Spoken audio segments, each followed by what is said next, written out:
right, that sets the tone for today's discussion. It tells you we are open to everyone, your thoughts and your feedback.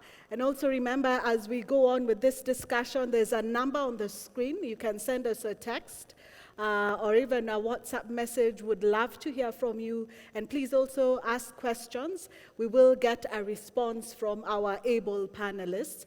And also, if you're going to tweet or share on your Instagram, Facebook, or even Twitter, remember the hashtag is Let's Talk. This month, it's about talking. Let's talk. We are finding solutions among ourselves. I think one of the things that I shared, and I truly believe about this church, is that many of the members here have been called for the nation, others even for the nations. And if we're going to find a solution for this nation, it has to come from right here. So purpose living, knowing that you are a solution for this nation and also for the countries around the world. One of the, we were going through worship, and I really enjoyed the worship. Thank you, worship team. And you know, when you get to that high, and I was telling God, I want to see you today. And I was expecting that wave or something, but God said, but all these people in this room, each and every individual, you can see me through them. The only way God is going to move on earth is through me and you. That is how he's going to manifest himself. So purpose today that you're going to live here, manifest in God in a higher way. Ask the Holy Spirit to do what I call a surgical procedure in your life. If there is any idea that you have that is not of God, ask him to remove it, or any attitude, ask him to remove it, so that you can begin to see more like God, to love like him, to speak like him, and look like him. I believe that about this church and every member here. So as I said, we are not going to have a verses. My first question, I'm tempted to ask, who should we blame? But it's not a blame game. It's an open discussion, and we are looking for answers and practical things that we can do, beginning with ourselves. The change I want to see might start with me. Christabel, so I said I'm not going to say who is to blame. So let me rephrase this question. What is the cause, according to your experience, is the cause of the unrest that we are seeing in schools at the moment? I would say lack of healthy outlets for young people. And that starts at home, yeah? That starts with learning what discipline actually is, as opposed to just being told you should be disciplined. You have to learn what that is. So our kids are in schools and they are struggling. We know they're struggling, but for many of us, we are so involved in our own struggles, which may be genuine and legitimate, but our kids suffer because of it. And so one of the things, I think when Pasi was reading the profile, he said, I generally truly believe we can't be silent anymore, and we have to stop it. And as we were worshiping, and I love worship because we're really singing with all of our hearts to the Lord, right? Everything. And we are saying, I will not be silent. I will worship you, yeah? The way we are raising our kids is a way that we worship God. It honors God. He has placed his children in our hands. And so our children are frustrated. I don't think that there's a proper place for them to go with their frustration, especially within the schools. So we see this burning, and it's easy to say those teachers, it's just their fault. Or those parents, they don't do anything. And then at the end of the day, the kids continue to suffer. So we have to be willing to open the door of communication. We have to be willing to listen to our kids and what they're actually saying, and then respond to the actual issue as opposed to the perceived issue. Later on, I will ask you a bit about how to be more practical about, it's easy to say, let's communicate and so on. And I have to warn you about Christabel. She has wonderful aha moments. We just had a session with her earlier on in the first service. I'm so glad I could be here for the second service to listen to her again. Pastor, let me come back to you. And for you, vitu kwa ground, you know how vitu kwa ground iko. Vitu kwa ground ni different, ama what is actually going on with our youth? Thank you, Cynthia. First of all, let me just appreciate the fact that this conversation is happening. because many times it would not even get to this place where we are having these conversations.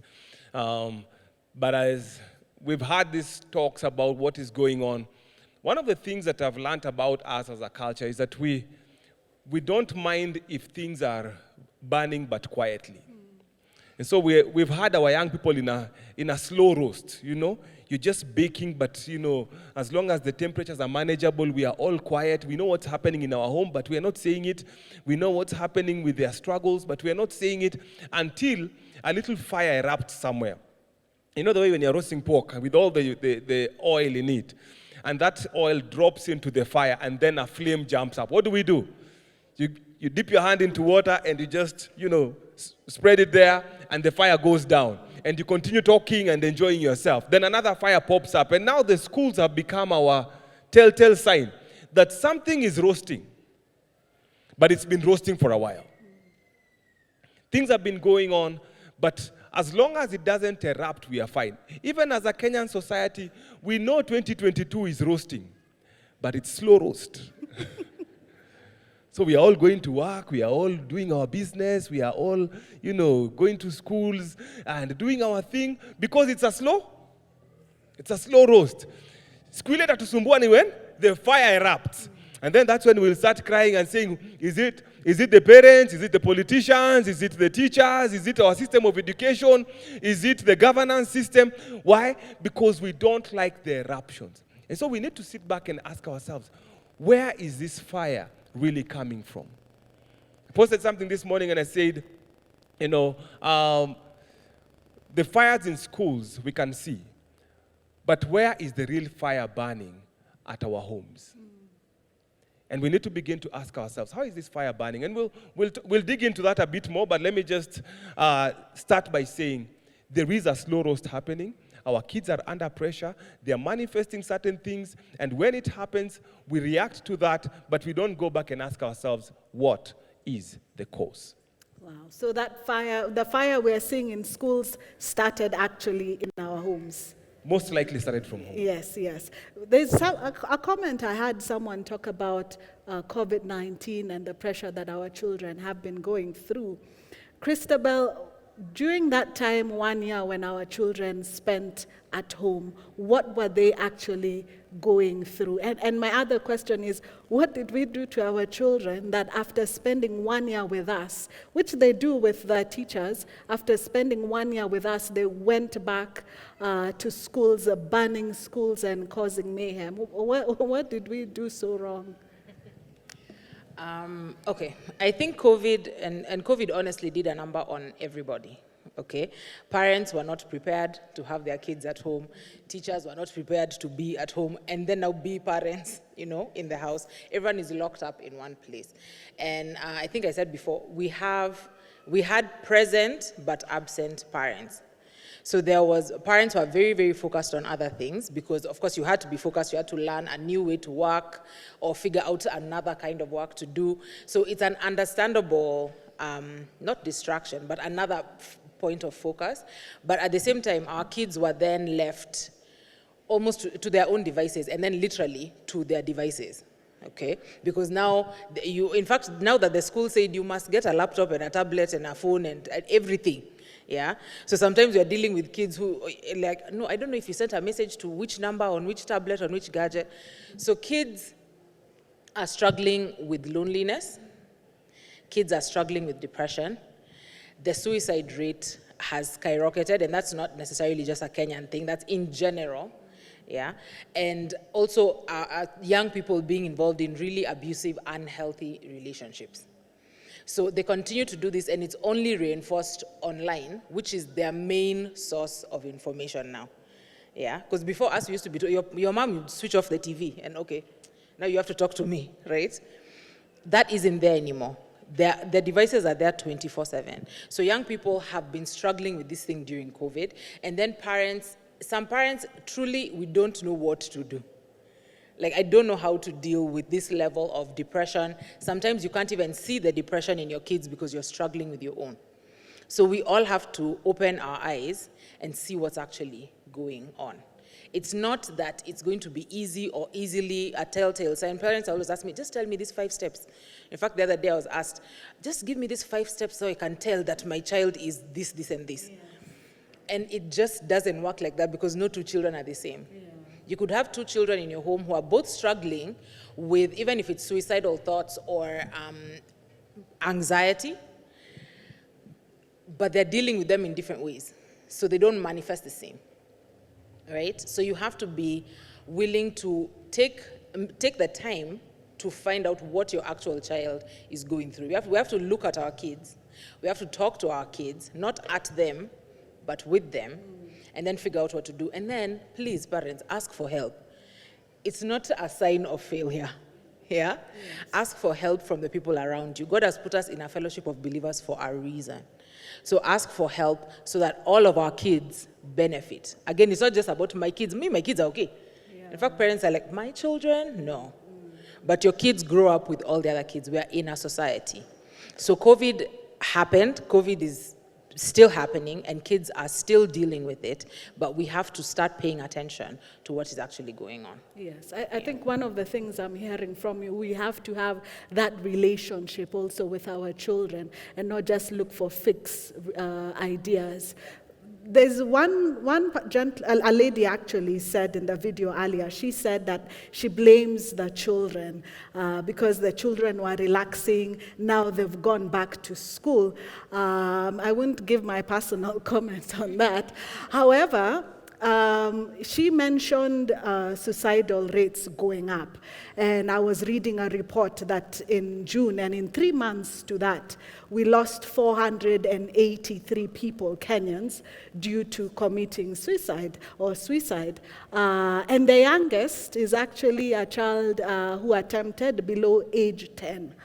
What is that connection of who we are as a society and parents and the children we are seeing today? Because it looks like the adult numbers are reflecting even when it comes to the cases that we're having with children.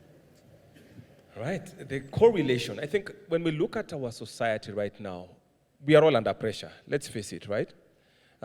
Even if you're doing well, you're scared because you don't know how fast you can be cut off by the next person who comes with a better deal than you have with that company, or, you know, a new talent that has come in. Now, our kids, looking at 2020 and what happened, first of all, congratulations, you made it through. Right? When we are talking to our grandchildren later, we'll tell them, you know, we survived COVID-19, yep, you know, in 2020. And this is how it was. 2, just as much as the teenager was unprepared, the parent was unprepared. I like telling people, you know, for many of us, we lived together with our spouses. We've never been that married until 2020. Because you live in Rongai, or you live in Kiserian, and you leave home at 5 a.m. or 4 a.m. to get into town and arrive home at 9 p.m. So literally, you're basically housemates for a few hours. So you've never been that married to your wife. And that came with its own shocker. Secondly, we had subcontracted parenting to schools, to activities, to programs, and then everything locked down. And for the first time, we were actually the real parents of our children. And shock on us, we realized the only communication we've had with our children for the longest is, have you eaten? Have you finished your work? And we've never had swaths of time where we can sit down and just have a stare down and wonder, who is this child? And they're wondering, who is this parent? And we were introduced to ourselves and to our children in such a shocking way. Adding to that, of course, the economic challenges we were facing, the uncertainty, all right, that came with COVID-19. And so all these things are bearing down on us. But I always say, for everything that happened to you as a parent, your son, your daughter had a double portion. So if the president says we are having a lockdown, you go home and say to your children, it's lockdown. All right? So you can leave and go and look for food, but your kids have been told, don't even peep through the keyhole. How many of us are witnesses of that? Don't even talk to your neighbors. But you can walk out and ask the neighbor, hey, how is it going? You can drive to your office and have a few hours there, and you get a bit of reprieve. Our children were on a double lockdown. Another thing that happened is that they were also, because they had to go to school online, we had to allow them to have gadgets. I had committed my children will not have a phone or a laptop until they're 18. Woe unto me. I had to buy a laptop for my son, phone, because now he has to go online. The little ones, of course, are doing a different program, so fortunately they are not able to, they don't have to have it. But my son is 16 and has a laptop and a phone. So I've failed as a father in my goal, millennial goal, you know. But it just exposes him that much. What do they get when they go online? They see all these young people who are looking so cool, they're enjoying themselves. You know, they've sneaked out of home and taken a picture in some cool location, and he's sitting there feeling, woe unto me, I'm the only one who is locked down here. So what does he do? Looks for a nice corner of the house, takes a picture, and also looks feeling blessed. And depresses his friends on the other side. So the friends depress him, he depresses them, and there's a whole global phenomena of depression, because everyone is looking good, but we all know we are not looking good. And I know even you as parents have faced the same thing. You see a guy has gone to Mombasa, and you're thinking, my husband is just here looking at me. The only time we go out is to go hang clothes. And so, we are literally in distress. And who do we take that out of? On our kids. And because they are the easier target. And finally now, they begin to manifest all these things. And some of us think the children are going amok, banning schools because they hate schools because home is better. I've sat with young people who are saying, I'm missing school. In fact, some of them are like, we wish we could go back to school. Home is unbearable.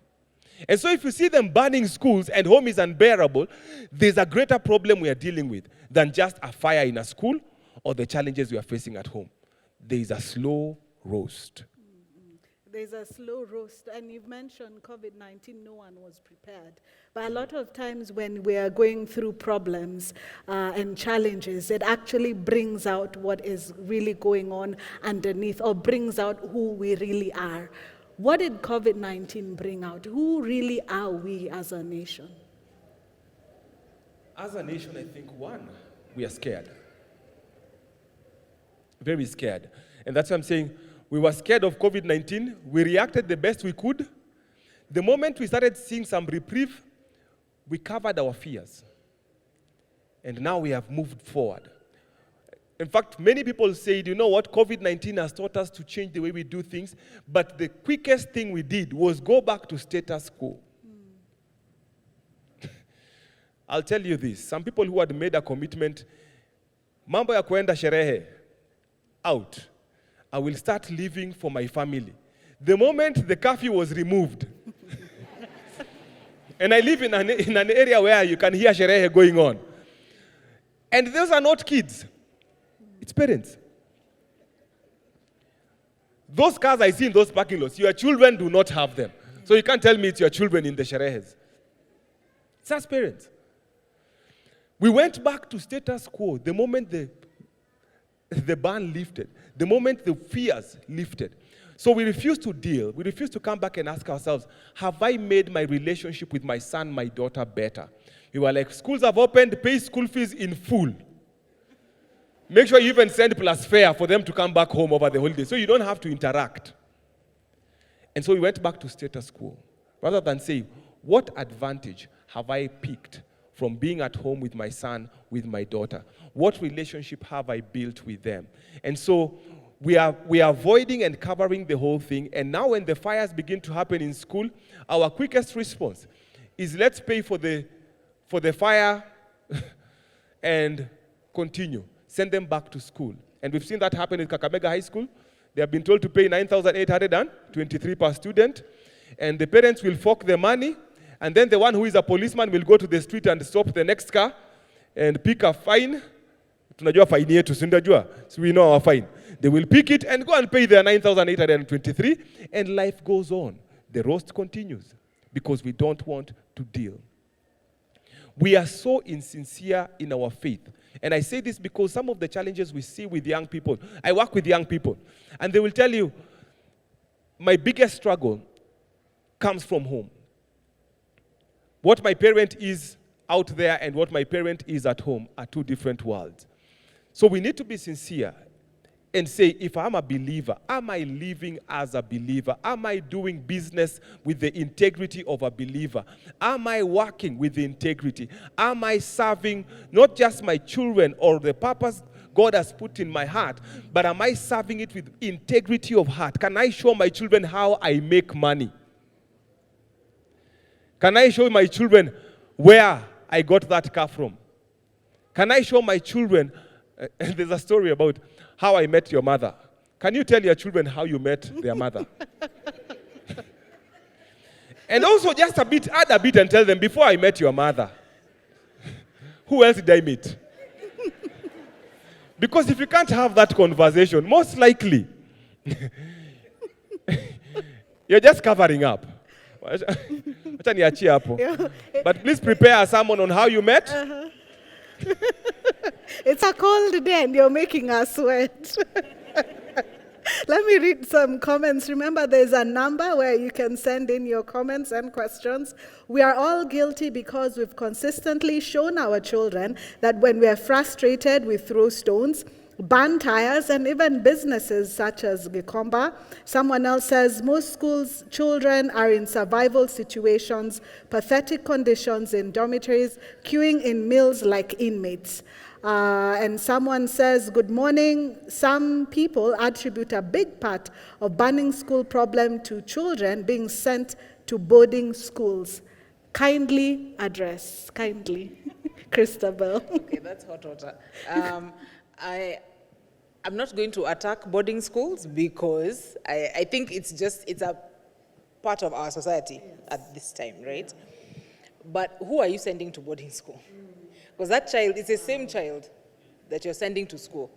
If you have a problem, and I remember, I think a few months ago, in our family, we had an issue with one of my cousins, and he was, everyone was like, can I send him to your house? And so folks were asking, to do what? What is it that is supposed to happen in my house? It's the same child. If anything, now you've given him even more of an issue because it's like, okay, now I'm someone else's problem. Okay, so our kids are not problems. They may have problems, but they're not problems. But we have to start to address these issues. So when we're talking about addressing these issues, how often are you having a conversation with your child about, do you know what your child is actually doing? Because we are constantly talking about friendships and things like that and relationships that our kids are having. How many, and you can talk to Percy, when we talk to these kids, half the things they tell us, parents are clueless. You don't know. You and your child and generally, because the standard is, my child is a straight A student. My child is and they can still be a straight A student and the same one who is lighting the match.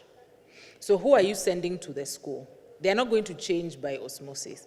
We have to be willing to talk to them about the hard stuff, right? Some of us here, even though we would never admit it now in our days, you lit some fires. Yeah, you did some things. We all did that. Let's share with our kids the fact that we're not perfect, and that's okay. But this is the lesson I've learned. So don't feel like you have to walk the same road. Don't feel like you have to feel the same pain. Okay? Acting like it's not happening won't make it not happen. Yeah, Christabel, we share everything, including sex and how we met our parents and everything. Talk to your children about sex. I think you had my bio. That's literally my job. Mm-hmm. Yeah? And the one thing that is there within the church is silence when it comes to sexuality. And we are silent where the world is not only speaking, the world is screaming. So they're telling your kids, do the thing. It feels nice. Live the life. And as we're just standing here, just saying, abstain from that thing. You can't even say sex. Usifanye nini? If I hear you, some parents can't even say boyfriend or girl. Do you, that friend? Yeah? So you can't even bring yourself to articulate these things. So our children are going somewhere else to look for those answers. So if we are not the ones having the conversation, someone else is having the conversation. Yeah. And by the way, the devil doesn't need your permission. He will just take the space. If you have left it, he'll take it. God has given parents the authority. Our kids need us, need you Yeah, your kids need you more than they need Pastor Ewagata, more than they need me, right? They need their parents. There's no replacement for a parent. So take that into consideration and when I say share your story, I mean share your story. It doesn't have to be graphic, okay? But you just tell them what, the things that I've done that maybe I'm not very proud of, yeah? I'm not proud of this, and it's hard for me even to share this with you. But I'm sharing it with you because it's important enough. So you're going to have to become uncomfortable. You're going to have to sit in that uncomfortable place and have that uncomfortable conversation, and you're going to have to do it consistently. I had to bring up sex not to make you, Christabel, uncomfortable, but because we saw the numbers of teenage pregnancy rising last year, which was also a major concern. But Pastor, let me ask you a spiritual question that has just come up from one of us here. Might we be overlooking the battle that is happening in the spiritual? We have become a more permissive and apologetic society. What gates has this left open in the spiritual realm? What might the relationship be between the increased Halloween activities, that's November, in Kenya in recent years, and the spike in the number of school term fires in third term since 2016? Before school term fires were a national crisis, where was a period where it was fuel tankers, and it was this same period for third term. What new level of spiritual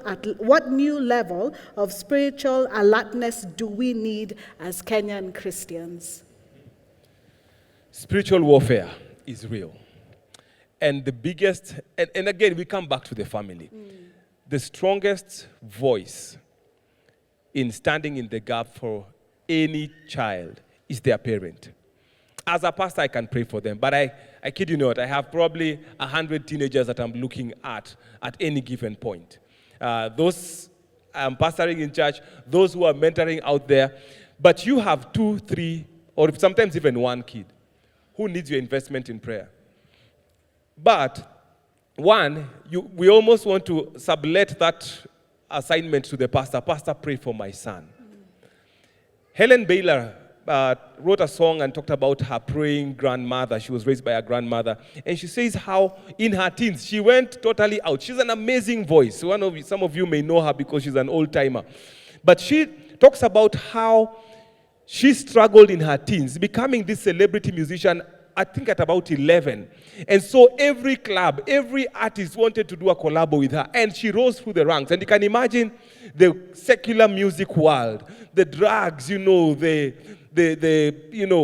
parties and everything. And she went through that. And the grandmother kept telling her, I'm praying for you. One day, that voice will sing for God. Helen Baylor pulled all the stunts she could, even sneering. This is Mother House, did all that. But at the end of the day, most of us have no idea Helen Baylor was a secular musician. Because the prayer of her grandmother brought her right back to the place where God wanted her to be with her voice. And she led generations in worship because of a praying grandmother. What are you doing in your place of prayer with your child? And I'm not saying you go and anoint her bed with oil at night, Father, tunapaka mafuta. The kid is wondering why is she sweating oil every day, No,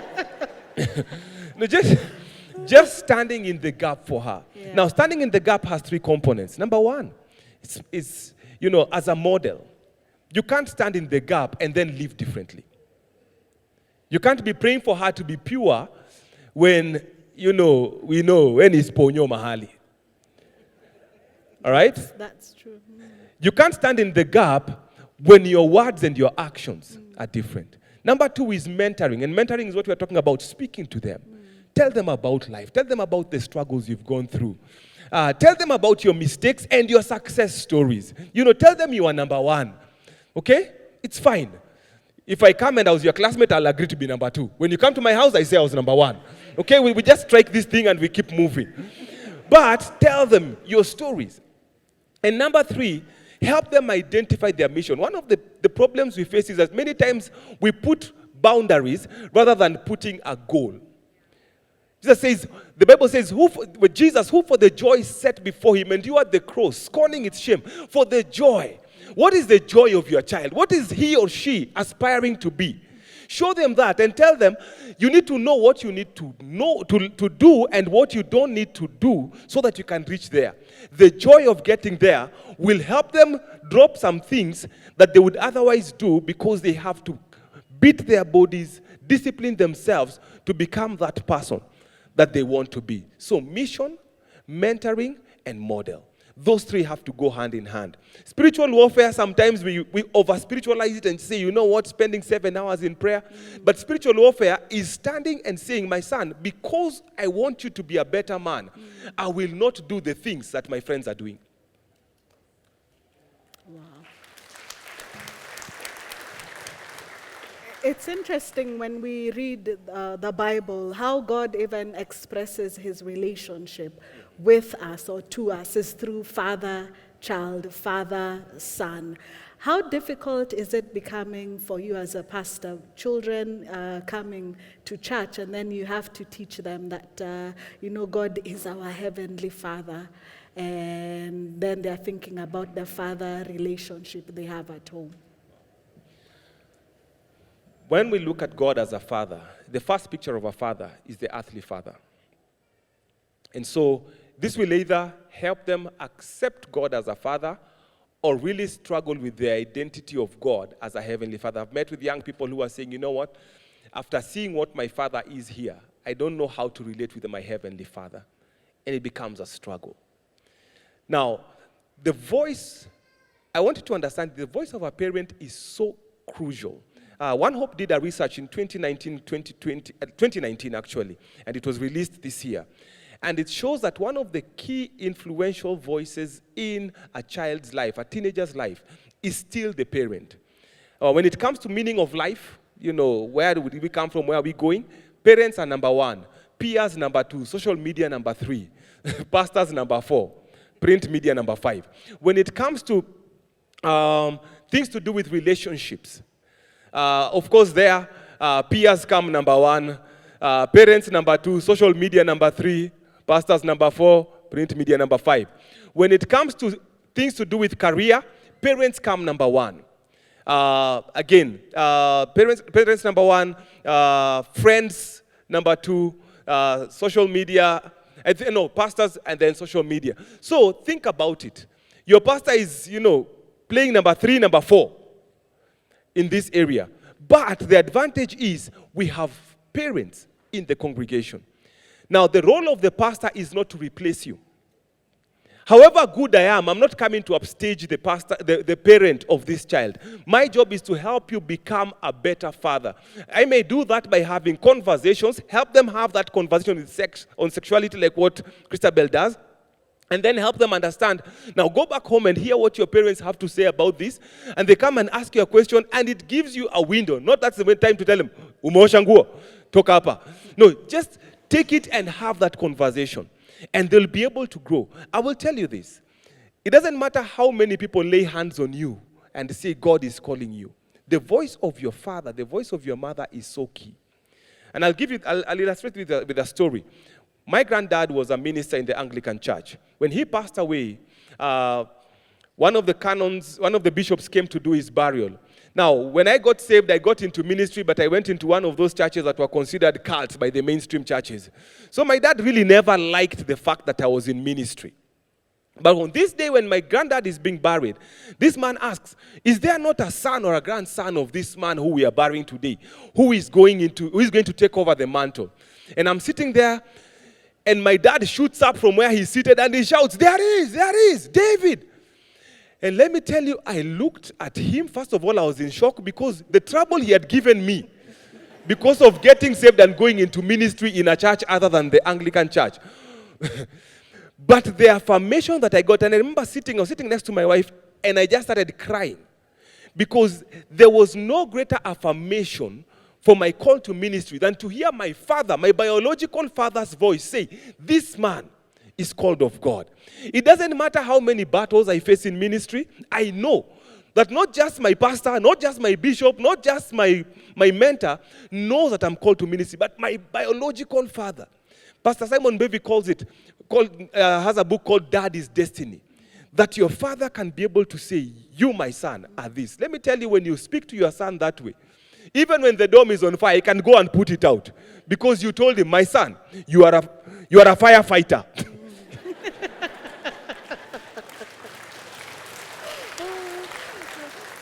It's quite interesting you say that, because even when you read the books of former President Obama, who was, one of the most powerful men in the world, his books, and I've been listening to his podcast, 90%, everything still goes back to his father who they didn't exactly have the relationship.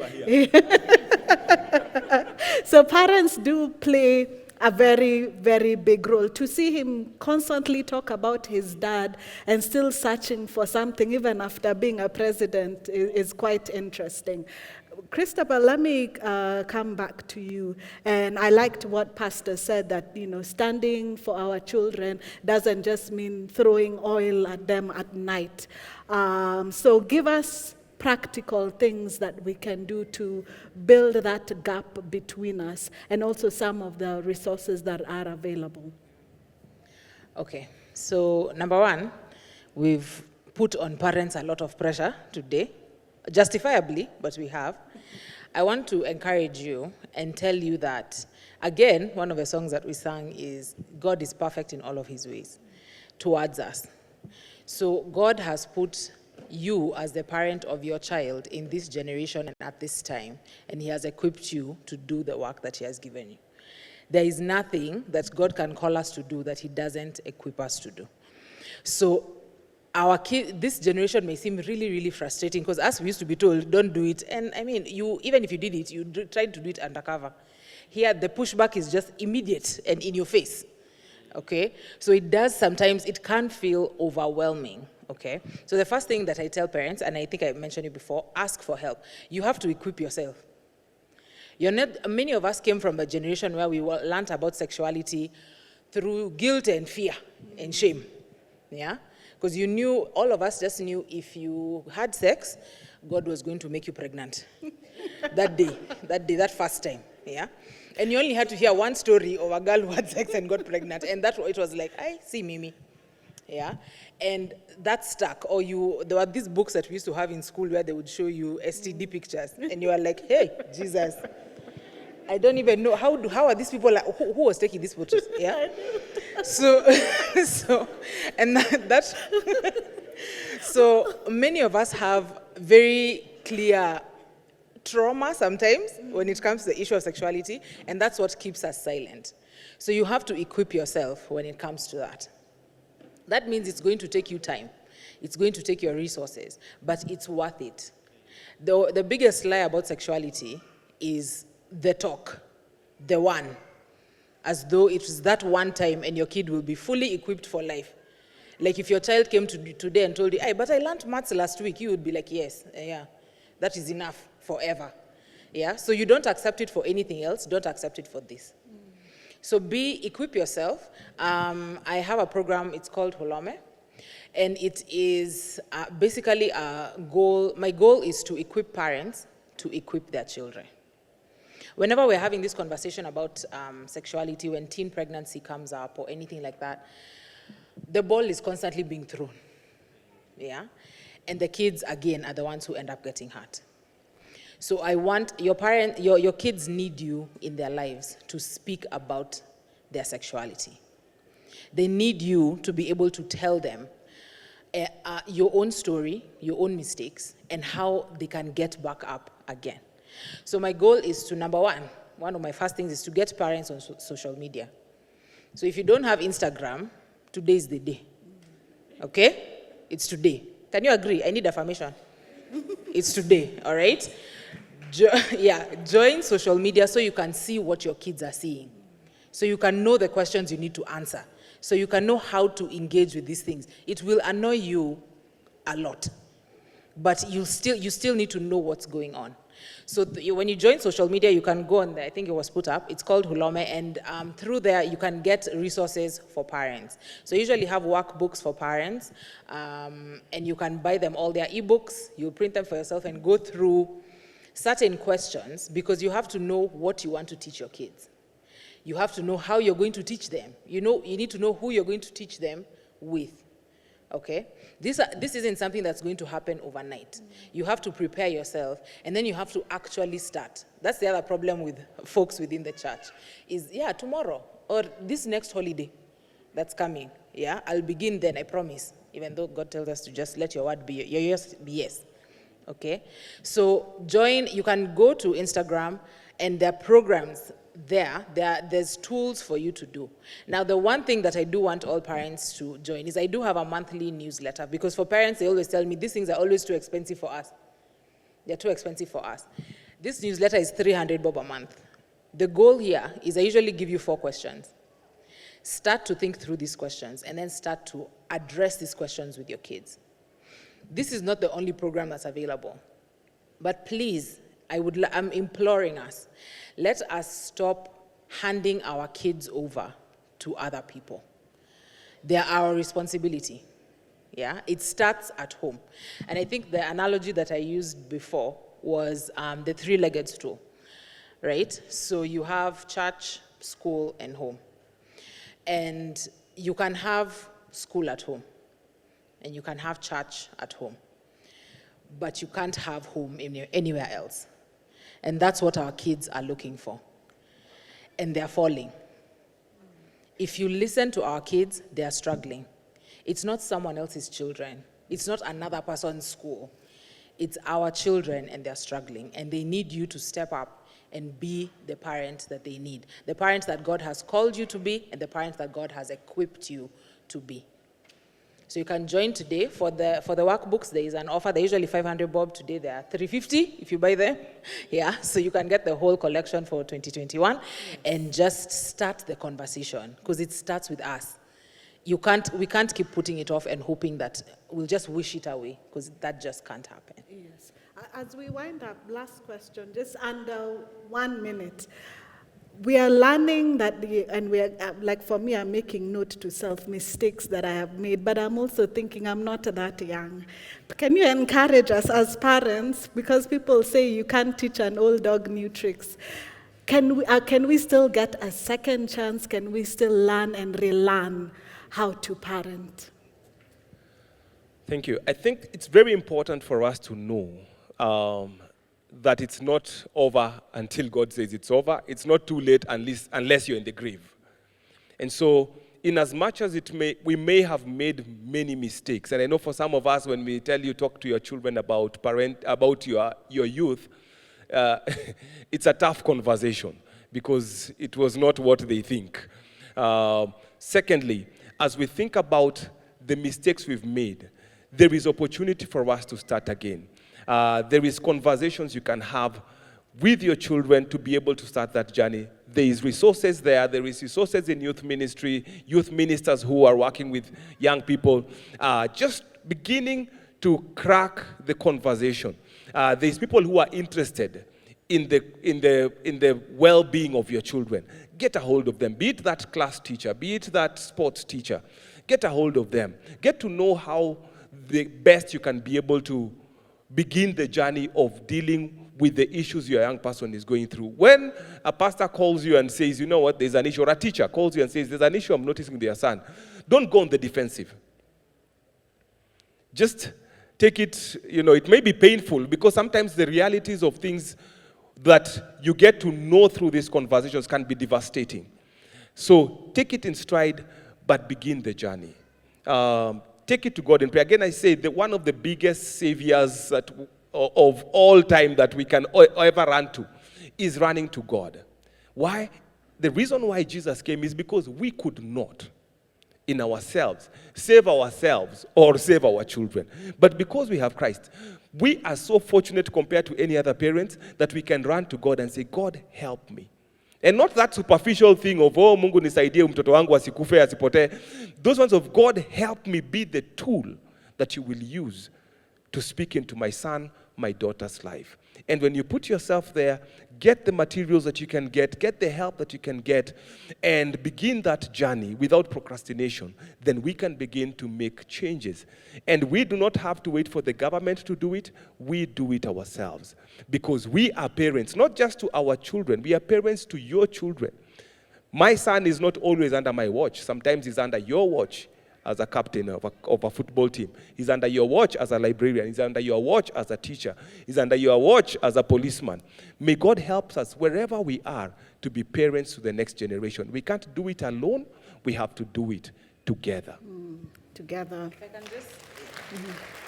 Christabel came here. She's not only giving us a discount, but her team is here. So you can sign up after the service. Yeah, at the back. Where are they? The table is right at the back. Okay, just right at the back. So Okay. any information you need will be there. But then I'd also just like to reinforce what Pasia said.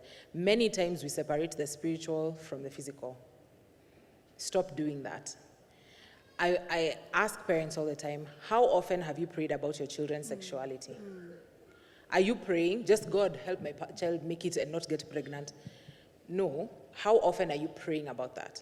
And their relationship with God. If our kids don't have a relationship with God, they're not going to care what he has to say. So if you need to nurture that relationship and what it actually means, and then you need to teach them that he does say something about our sexuality, and it's a good thing. It's not just, God is not just holding back this tamu thing because he feels like, I don't want you to have it. There's a time and a place and a season, and God can equip you to wait, and then he will give it to you in his time, which, as we know, is perfect. Wow, yes. There's a connection between spiritual and physical. In fact, a lot of times by the time we're seeing something in the physical, a transaction already happened in the spiritual. Thank you so much, Christabel and Pastor. If we could please give them a round of applause as they go to sit.